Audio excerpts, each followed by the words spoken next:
Federação dos Professores do Estado de São Paulo, ele também é diretor do SIMPRA, ele foi professor durante muitos anos da Fundação Getúlio Vargas, ele tem acompanhado já, eu diria que desde a época da ditadura militar, todo esse processo de privatização do ensino, sobretudo do ensino superior no Brasil, que começa com muita força após o golpe empresarial militar de 64, especificamente em 68, né, que nós temos uma política de privatização do ensino superior que se arrasta até hoje, né? E o professor Celso Napolitano tem participado ativamente das denúncias, dos movimentos contra, e ele também tem um conhecimento teórico muito profundo sobre esse processo, tem feito muitas denúncias, pelo menos a gente tem aqui um contato com o SIMPRE, com a federação, de pelo menos 15, talvez 20 anos já de luta aqui no estado de São Paulo. Ele tem participado de várias audiências públicas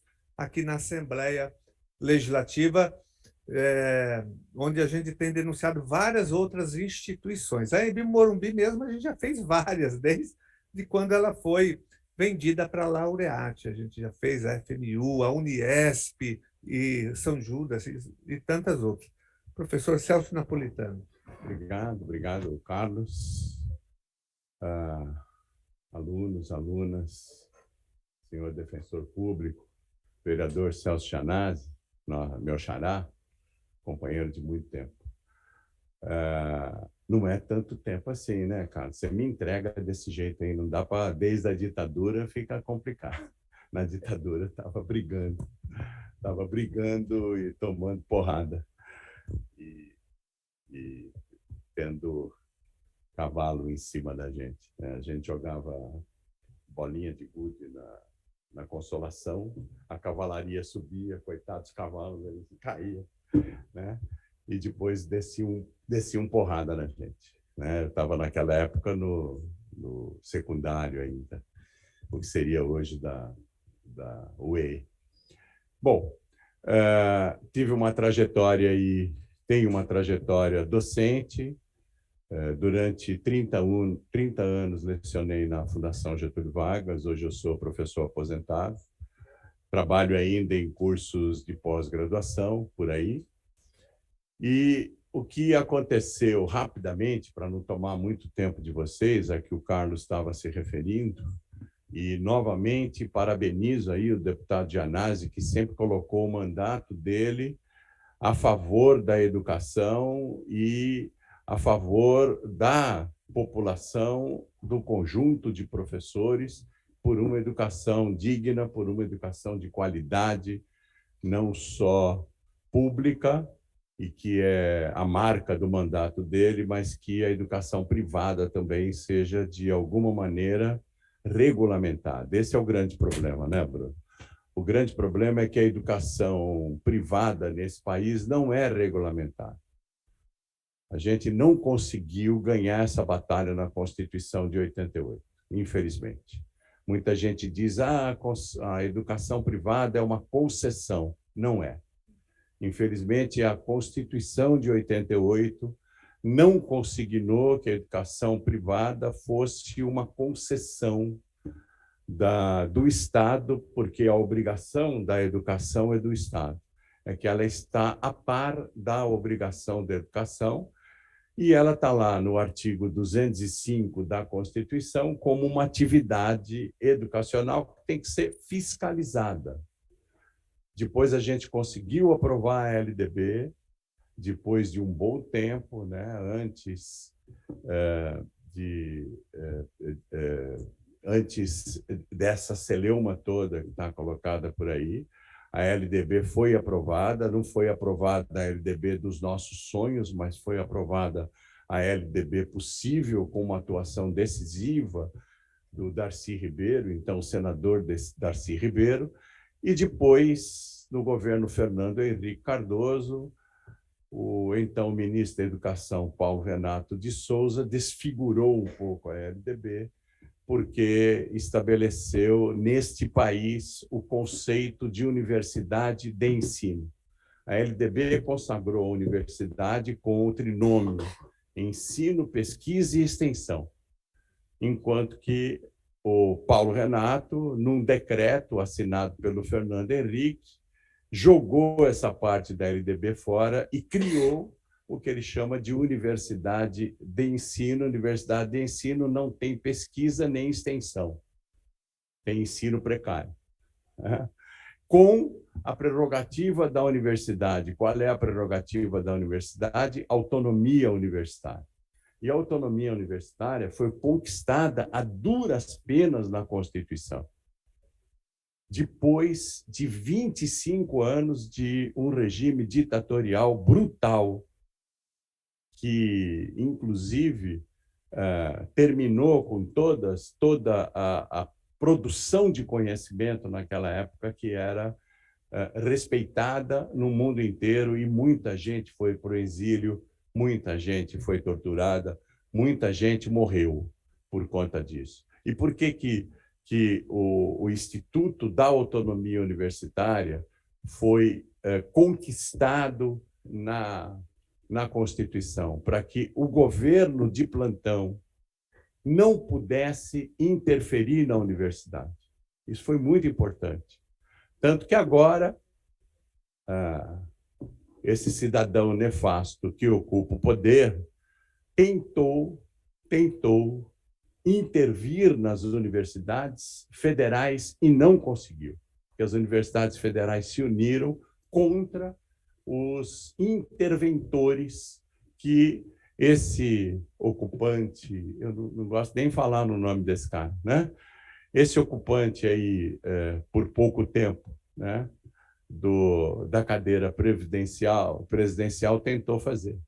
Mas os privatistas entenderam como autonomia universitária a autonomia do capital, a autonomia deles. E, a partir do conceito de autonomia universitária, o MEC não pode interferir na programação de cursos dessas universidades, entre aspas, que são chamadas centros universitários. E os centros universitários, eles podem criar cursos, eles podem fechar cursos a seu bel prazer. E tem um arremedo de democracia interna, que se chama de conselho universitário, geralmente ocupado pelos que a gente chama de capatazes, né? Cachorro do dono, quer dizer, daquelas pessoas que estão lá para poder executar a vontade do mantenedor. E foi assim que algumas universidades, grandes faculdades, que se transformaram em centros universitários e universidades, porque qual é a diferença entre o centro universitário e a universidade? É que a universidade tem alguns critérios que ela precisa cumprir. Por exemplo, precisa ter curso de doutorado, precisa ter curso de mestrado, precisa ter professores e professoras com uma determinada carga horária, período integral, que se dediquem à pesquisa. E os centros universitários não. Os centros universitários, na sua maioria, têm professores horistas, né? Aqueles professores que recebem e professoras que recebem por aula dada. Então, esses grupos, geralmente familiares, constituíram centros universitários, e o patriarca dos grupos familiares se autodenominava de chanceler, porque ele não podia ser reitor, na medida que ele não tinha formação acadêmica para ser reitor, né? Então, infelizmente, contratavam colegas recém-saídos ou recém-saídas de universidades federais, federais, públicas, estaduais, onde toda a sua formação e o seu título foi custeado, geralmente, pelo Estado, se aposentavam nas universidades públicas e ocupavam o cargo de reitor nessas universidades e centros universitários. A própria transformação da Anhembi Morumbi foi cercada por um escândalo. Naquele momento, o conselheiro do então Conselho Federal de Educação, depois passou a se chamar Conselho Nacional de Educação, o eminente professor José Gianotti, ele pediu demissão por conta da transformação da Anhembi Morumbi em universidade. Bom, e Pela Constituição também, essas universidades elas não poderiam ter fins lucrativos, pela legislação infraconstitucional. E o que acontecia, então? Esses grandes conglomerados familiares tinham uma mantenedora e a universidade ou a faculdade era mantida. E o dinheiro era o resultado, porque não podia dar lucro, né? O resultado era, de alguma maneira, canalizado da mantida para a mantenedora. E a mantenedora era dominada por aquela família proprietária. E a mantenedora construía prédios e alugava para a mantida. Então, a mantida pagava o aluguel para a mantenedora, que era efetivamente o dono daquela, ou a família dona daquela faculdade. Enriqueceu as pessoas físicas e empobreceu as pessoas jurídicas. E muitas universidades, muitas faculdades, inclusive, costumavam dizer que operava no vermelho, lógico, porque quem acertava o aluguel era a própria pessoa. Quanto você quer pagar de aluguel? 600 mil por mês? Não, 600 mil é pouco, eu vou pagar 800, porque quanto mais era o aluguel, mais engordava as famílias. Bom, para não ir muito longe, apareceu um programa no Brasil de inclusão, um grande programa de inclusão no governo Lula, chamado FIES, que foi efetivamente um programa de inclusão muito interessante. Muitas pessoas ascenderam na sua posição social, muitos jovens conseguiram estudar pelos dois programas do governo Lula, que era o ProUni e o FIES. Por quê? Porque não tinha vaga nas universidades federais e estaduais para todo mundo, mas, ao mesmo tempo que no governo Lula se estabeleceu um programa de financiamento para as universidades privadas, houve também um investimento pesado em criação de universidades federais. São Paulo não tinha uma universidade federal, hoje tem 3, por conta do investimento feito no governo Lula. Mas, enquanto esses cursos ainda eram embrionários, a ideia do governo Lula foi de promover a possibilidade das pessoas de baixa renda estudarem com, entre aspas, uma bolsa que era proporcionada pelo governo em troca de impostos. Isso ocorreu no ProUni, ocorreu no FIES. Mas, para que essas empresas pudessem se beneficiar destes programas, precisariam, Celso, estar com os impostos em dia. Tá bom? Eu sei que você vai trazer uma notícia interessante. E aí, depois, esses programas foram desfigurados. E o FIES era exatamente para entrantes, para alunos entrantes da universidade, né? Aí esses programas foram desfigurados, houve um refinanciamento das dívidas das escolas particulares, porque a escola particular não paga imposto, vai enrolando imposto, porque não pode falir, né? Não existe o instrumento da falência para essas, a figura da falência para essas escolas, e aí não tinham possibilidade de angariar recursos do governo, e houve, então, um refinanciamento. 100% da dívida dessas escolas, doutor, foi financiada em 15 anos. 10% era para pagar de uma vez, e os outros 90% quando quiserem. Pode ser no 14º ano, depois. 10% no primeiro ano. Os outros 90% não eram parcelados. Não, você deve, você já pagou os 10%, você saiu dos devedores, os outros 90% paga quando quiser. Pode ser no último ano da dívida, né? E isso atraiu a atenção desses grandes grupos econômicos. E essas famílias se beneficiaram com a venda do ativo, que era cabeça de aluno. Quanto mais alunos tinham, mais valiam o credenciamento que eles tinham no MEC, se beneficiaram disso, venderam a sua atividade acadêmica, na verdade, venderam vento, né? Porque os prédios eles mantiveram e alugaram para essas novas entidades. E assim ocorreu, por exemplo, com a família Edivaldo Alves da Silva, que vendeu a FMU, com a família Gabriel Mário Rodrigues, que vendeu a Anhembi Morumbi, com a família Mesquita, que vendeu a São Judas Tadeu, e outras famílias mais, né? Venderam os alunos da Anhembi Morumbi, da São Judas, os alunos da FMU. E a FMU e a Anhembi foram vendidas para a Laureate, que era uma empresa estadunidense que se fixou tanto no Brasil quanto no Chile, aqui na América Latina. Lá nos Estados Unidos era de capital aberto, quando veio para cá se transformou em capital fechado, quer dizer, nós não tínhamos acesso a nenhuma contabilidade, e a Laureate começou aí a precarização do ensino pela Laureate. E depois a Laureate, então, vendeu esses ativos, FMU e Anhembi, todas as escolas que tinham em São Paulo,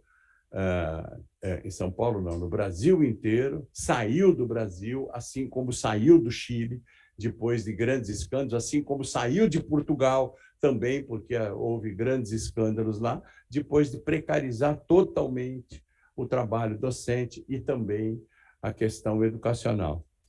E a São Judas e mais uma universidade de Santos, de uma família também tradicional de Santos, foram vendidas para esse grupo que depois se transformou em Ânima, né? É a UNA, lá de Minas Gerais, e a Unimonte, aqui de Santos, além da São Judas. E esses grupos se aproveitaram de um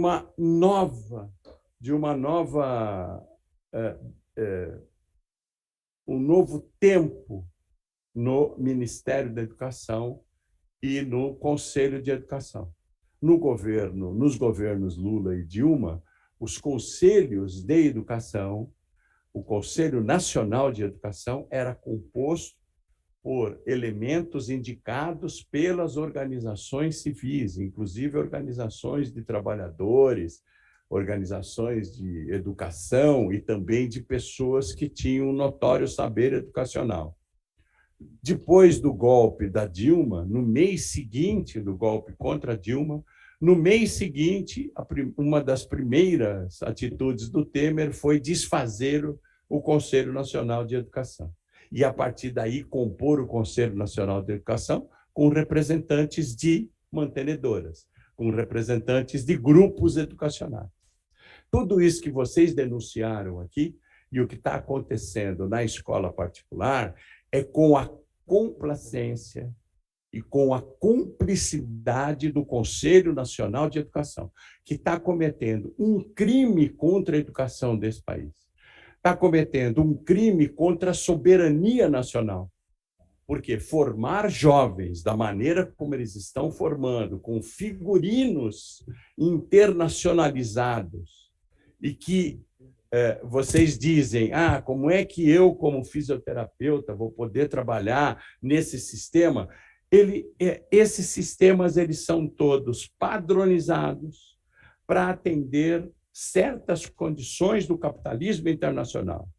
Eles não querem que você se transforme num fisioterapeuta, eles querem que você se transforme num empregado da fisioterapia, de um conglomerado qualquer internacional que vem aqui explorar o seu trabalho. E que você não tenha condições intelectuais suficientes para perceber o que está acontecendo com você. Assim como os advogados, assim como os médicos. A Ânima declara para quem quer ouvir, e inclusive fez uma empresa separada só para cuidar dos cursos de medicina. Por quê? Porque medicina dá dinheiro para caramba. Porque a mensalidade é muito cara, a taxa de evasão muito barata, e eles têm a taxa de evasão muito baixa, e eles têm a possibilidade aí de uma lucratividade muito grande. Mas eles não se contentam com isso, meu amigo. Eles querem mais, tanto que eles estão precarizando o próprio curso da saúde, né? O teu curso de fisioterapia, né? E o Conselho Nacional de Educação permitiu que as cargas horárias das faculdades fossem as menores possíveis. E eles se aproveitaram disso, reduziram a carga horária ao mínimo possível. E nós já havíamos denunciado, o Carlos fez várias audiências públicas aqui contra o problema da FMU, da Anhembi Morumbi. Houve até uma CPI na Assembleia Legislativa do Rio de Janeiro, e eu acho que uma aqui também, sobre a questão das cargas horárias e de como essas organizações, esses conglomerados estão tratando a educação no país, mas, infelizmente, não tendo nenhum tipo de ressonância no Ministério da Educação, porque o Ministério da Educação está dominado pelas mantenedoras, pelos conglomerados. A Laureate, sim, está sofrendo um processo, né? E já me chamaram, já falaram que eu estou falando demais, eu já vou concluir. A Laureate está sofrendo um processo, agora está sendo criminalizada, mas é o primeiro caso. Então, os professores também, eles não têm, professores e professoras, eles não têm lá muito como se defender com relação a isso. O que nós temos que deixar sempre claro é que os professores e as professoras estão fazendo o que é de melhor, mas com a pandemia e que eles se aproveitaram disso para vender o curso online, e aí as pessoas tiveram que consumir isso obrigatoriamente, e o professor poder fazer esse trabalho de maneira remota, com o seu próprio equipamento, pagando a sua energia, pagando a sua internet, e ensalaram as pessoas, e os professores que não perderam o emprego tiveram a sua carga horária reduzida. Então, é uma luta muito grande que nós estamos fazendo também em termos do trabalho docente.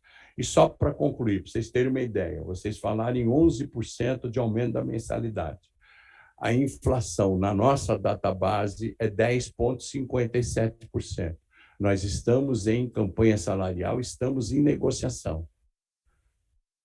A comissão de negociação patronal, ela é dominada por esses grandes grupos. Inclusive, tem representante da Ânima, tem representante da Croton, da Estácio, da Ser, etc. Sabe qual foi a proposta de reajuste salarial? 3%. 3% de reajuste salarial e, mais ainda, com retirada de direitos dos professores das convenções coletivas que nós temos atualmente. Então, acho que nós temos que estar juntos nessa batalha e, novamente, aqui eu rendo minha homenagem ao mandato do Gianazzi, que está sempre à nossa disposição, e peço desculpa de novo por ter falado demais. Tá bom? Um grande abraço. Obrigado, Celso Napolitano. Presidente.